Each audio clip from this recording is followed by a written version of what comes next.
Good afternoon student. आपका new chapter start हुआ था last day, bank reconciliation statement, जिसका क्वेश्चन नंबर 1 फर्स्ट क्वेश्चन हुआ था। आज उसका सेकंड क्वेश्चन नंबर 3 आपको सॉल्व किया जाएगा।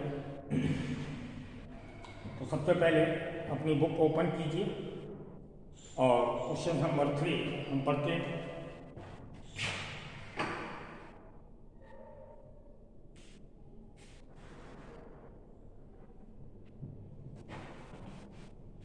Question number 3. On 30th June 2014, the bank column of Mohan Kapoor cash book showed debit balance 12,000. इस लाइन से आप अपना क्वेश्चन नंबर 3 को चेक कर सकते हैं। कैश बुक का डेबिट बैलेंस है मोहन कपूर की बुक्स में 12,000।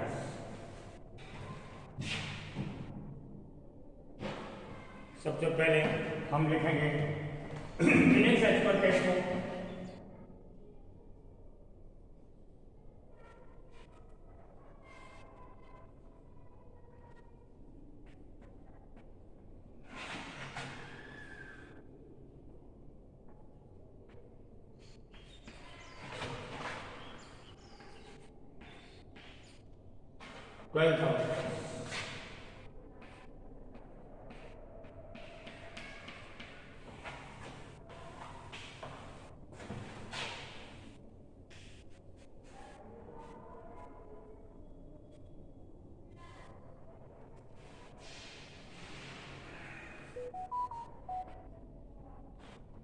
फर्स्ट टर्म इसमें डेबिट क्रेडिट तो होता नहीं, स्टेटमेंट है, एड और लेस का वर्क होता है, तो हमने ऊपर फर्स्ट के लिए स्पेस ले लिया और नीचे का लेस ले लिया। अब जो भी ट्रांजेक्शन होगा, प्लस वाला है तो एड में लिख देंगे, माइनस वाला है तो उसे लेस में।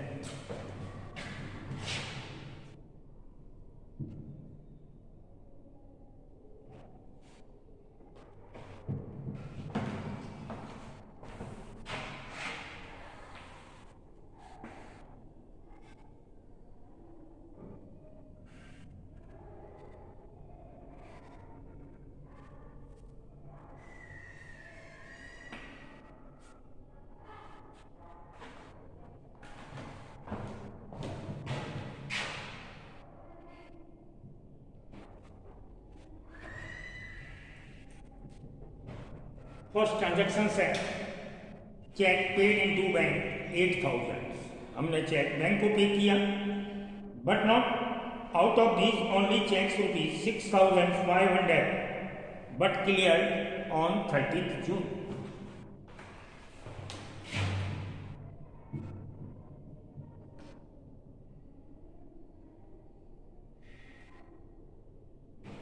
देखिए क्वेश्चन काफी अच्छा है। 8,000 रुपीज का चेक बैंक में पे किया, अप टू 30th जून 6,500 का चेक क्लियर हुआ, यानी बैंक में डिपॉजिट हो गया या क्रेडिट हो गया। तो जो वर्क हमारा राइट साइड या ओके हो चुका है, उससे हमारा कोई ट्रीटमेंट के लिए वर्क नहीं होता, यानी उसका हम कोई यहाँ पर ट्रीटमेंट नहीं करते। कोई मिस्टेक होती है उसको हम रिकंसाइल करने के लिए बैंक रिकन्सिलिएशन स्टेटमेंट बनाते हैं। तो मिस्टेक क्या है, हमने तो डिपॉजिट या पे किया 8,000 का चेक और बैंक में क्लियर हुआ 6,500 का, तो 1,500 का चेक बैंक में क्रेडिट नहीं हुआ, मीन्स हमारा डिपॉजिट नहीं हुआ। तो हम उसी अमाउंट का वर्क करेंगे और क्या करेंगे, प्लस करेंगे या माइनस करेंगे। हमने आपको बताया जब हम बैंक को कुछ भी पे करते हैं, अपनी कैश बुक में उसे बैंक को डेबिट कर देते हैं, मीन्स उसे अपनी कैश बुक में प्लस कर लेते हैं। तो हमने अपनी कैश बुक में कितना प्लस किया, 8,000, और बैंक में हमारा जो क्रेडिट हुआ या क्लियर हुआ वो कितने का हुआ, 6,500 का। यानी हमने अपनी कैश बुक में उसे 8,000 से प्लस किया, बैंक ने उसे 6,500 से प्लस किया, यानी बैंक ने 1,500 अभी प्लस मीन्स क्रेडिट या डिपॉजिट नहीं किया। तो हमारा बैलेंस बैंक से ओवर हो गया, यानी ज़्यादा हो गया। तो जितना ज़्यादा हो गया 1,500 उतना ही हम इसे माइनस कर देंगे, मीन्स ये माइनस में जाएगा। अमाउंट कितना लिखेंगे? 1500। Okay,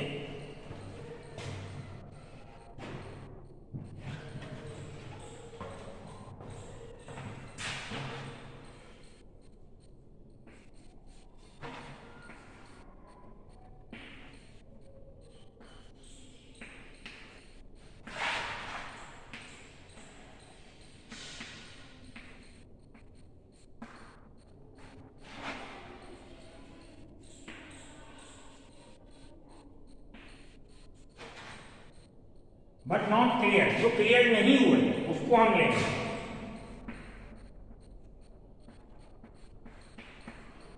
okay,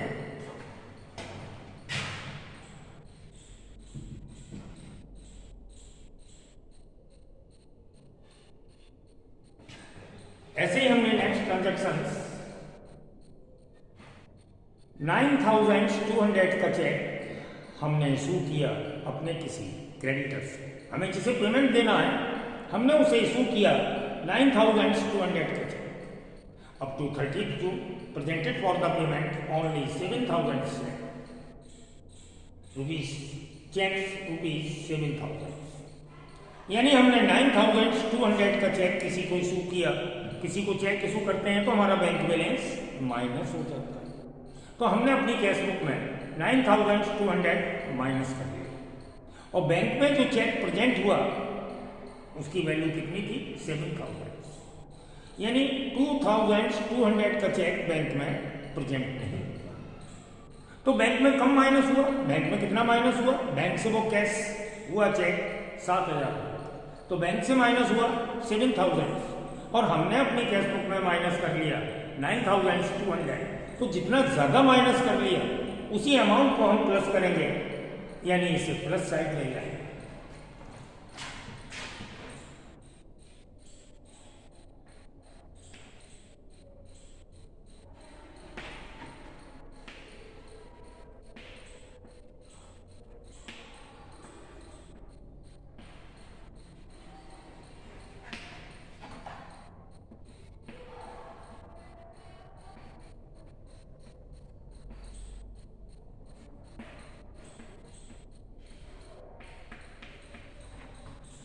check issue but not presented for the payment 2200। तो यहाँ पर अमाउंट निकालना आपको जानना होगा। जो हमारी मिस्टेक है, जितने अमाउंट की मिस्टेक है वही फिगर हम लेंगे।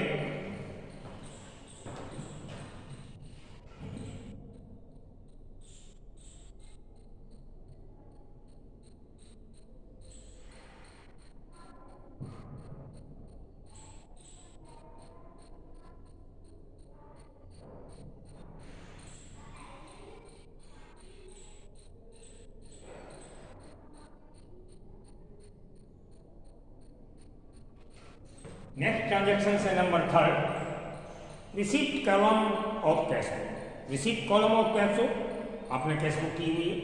कैश बुक का रिसीप्ट कॉलम डेबिट साइड होती है और बैंक कॉलम है ये डेबिट साइड। बैंक में कुछ भी डिपॉजिट करने के लिए, बैंक में पे करने के लिए, या बैंक में डिपॉजिट हो जाता है किसी भी रास्ते, किसी भी तरीके से। जैसे कोई हमारा कस्टमर डायरेक्ट डिपॉजिट कराए और डिपॉजिट होता है, बैंक हमारी इंटरेस्ट अलाउ करता है। तो बैंक की हम ये मानते हैं कि डेबिट साइड हमारी प्लस साइड होती है, जिसमें बैंक में हमारा इंक्रीज हो जाता है। वो अंडर कास्ट है 200 से, यानी receipt column of cash book was undercast. Undercast means उसका टोटल 200 रुपीज से कम है। यानी receipt column of cash book bank के पासबुक से या बैंक से 200 रुपीज अंडर कास्ट है, यानी कम है हमारी कैश बुक। बैंक हमारी 200 से ओवर है, तो हमें बैंक के अकॉर्डिंग करने के लिए वो 200 रुपीज यहाँ पर प्लस करना होगा। तो हम यहाँ पर लिखेंगे सेकेंड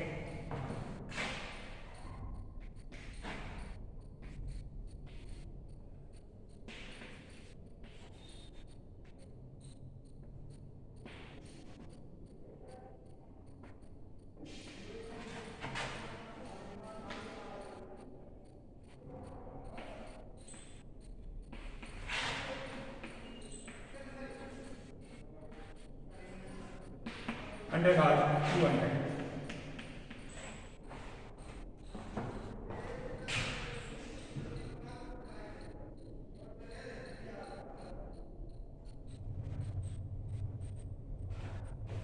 ओके, इस तरीके से आपके प्लस माइनस आप समझते जाएं, मैं आपको बताता जा रहा हूँ। Next transactions.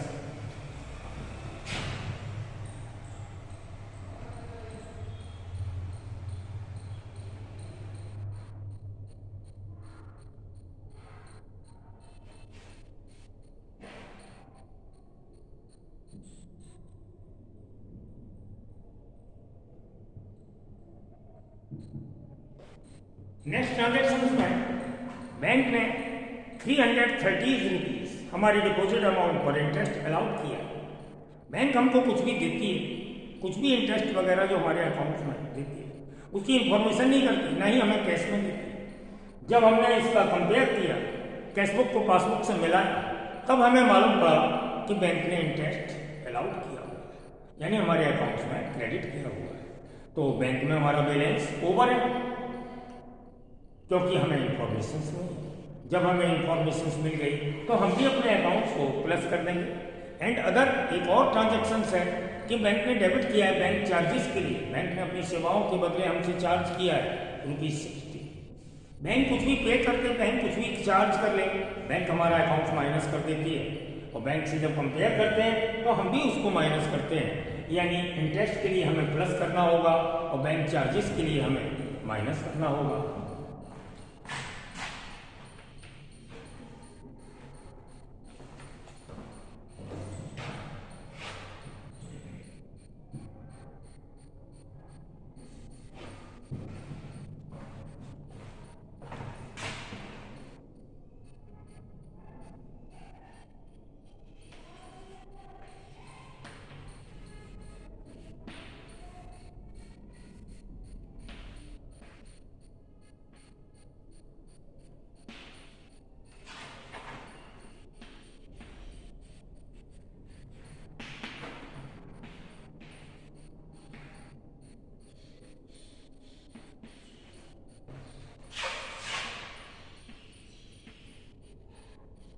Interest credited by bank ₹330.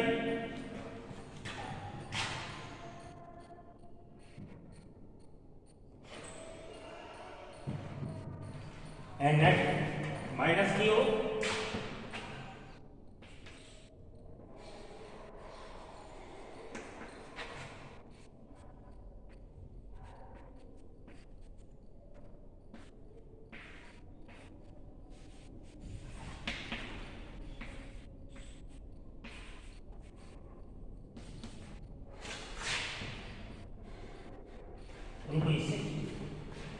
Interest credit की, यानी मेरे अकाउंट्स में डिपॉजिट की 330, और बैंक ने डेबिट किया, यानी हमारे अकाउंट्स के नाम में डाल दिए, यानी मैं हमारे अकाउंट्स को माइनस कर दिया चार्जेस के रूप में 60।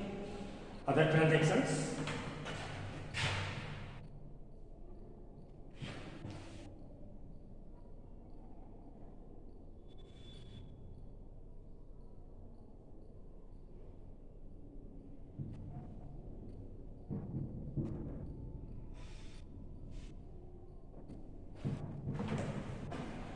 किसी कस्टमर से हमारे अकाउंट में डायरेक्टली डिपॉजिट कर दिए जिसकी हमें इंफॉर्मेशन नहीं है 3000, यानी हमारा अकाउंट 3000 से बैंक अकाउंट्स एक्सेस है कैशबुक से। जब कंपेयर किया तो मालूम पड़ा बैंक में बैलेंस 3000 ज़्यादा है, हमारा बैलेंस 3000 कम है। रीज़न पता लगा, किसी कस्टमर्स ने डायरेक्टली हमारे अकाउंट्स में डिपॉजिट कर दिए ₹3000। तो बैंक के बराबर अपना अकाउंट्स करने के लिए हमें भी अपने अकाउंट्स को प्लस करना होगा, यानी कैशबुक को। तो यहाँ पर लिखेंगे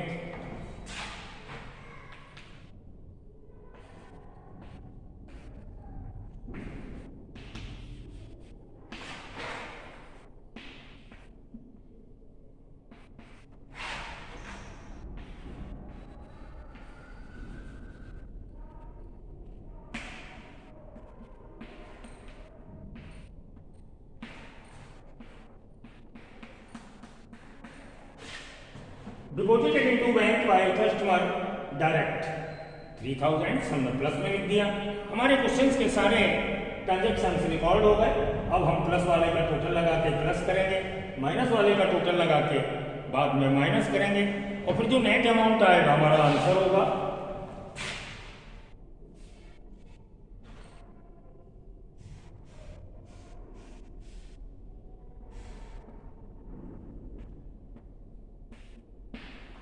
प्लस का टोटल हुआ 5730।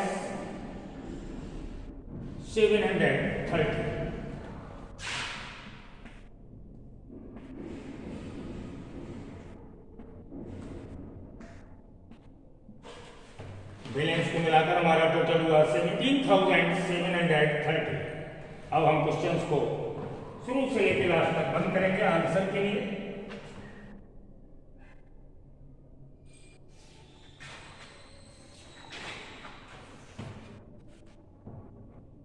और माइनस वाले का टोटल लगा के आगे माइनस करेंगे।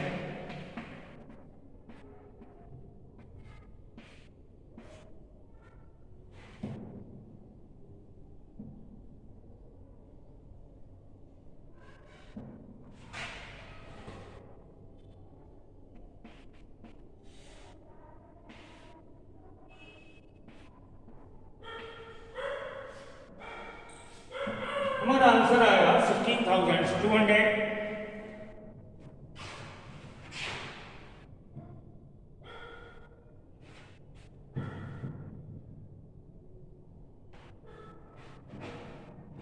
सॉरी,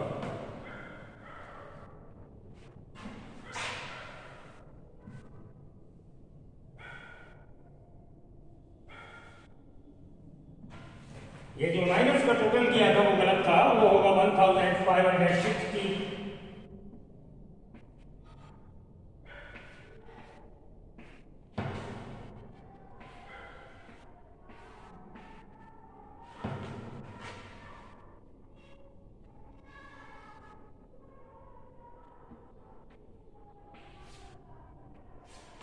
और हमारा आंसर होगा 16,170, जिसे हम लिखेंगे बैलेंस एज पर।